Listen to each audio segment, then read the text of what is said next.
Hey, so today on Ask Allison, we had a question from someone who kind of was asking the same thing that I answered yesterday. This was before I answered it. So for the person whose question this is, make sure you check out yesterday's about whether or not it's okay to have a private practice when you're a new clinician. My opinion on that, I guess. So in addition to that question, he also asked, as a new clinician, I'm wondering if it's too early to develop a niche. Like, when is the right timing for that? So we have like our practicums or our internships in the midst of grad school. And I think that's where I started to develop mine. I thought my niche was going to be substance abuse. I really wanted to work in substance abuse, but it was not a good fit for me. I also wanted to work with eating disorders. I thought it'd be cool to work with the Venn diagram middle part of that, but it just wasn't a good fit for me.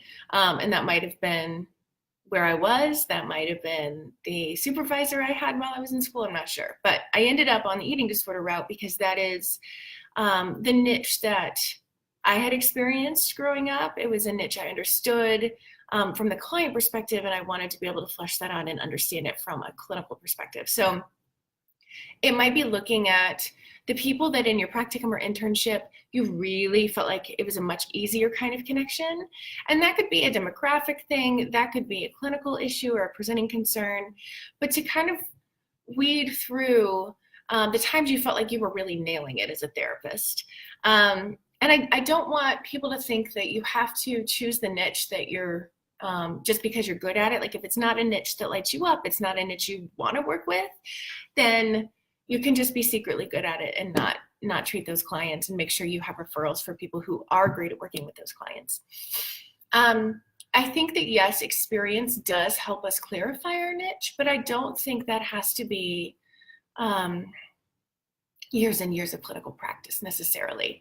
So I would explore the people you have seen through internship or practicum. Hey, Elizabeth. I would also consider who you feel most connected to, what presenting concern is most interesting to you. Kind of go through the things that are lighting you up clinically and give it a shot there. Ultimately, you're going to get more than just your niche, even if you only advertise a niche.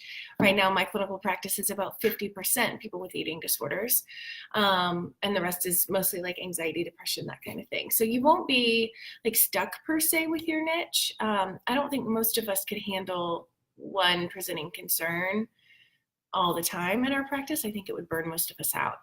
So I don't think it's too early, but I also don't want you to have an inordinate amount of pressure to like choose who you're going to work with for the rest of your life. Niches can change. It's a beautiful, wonderful thing.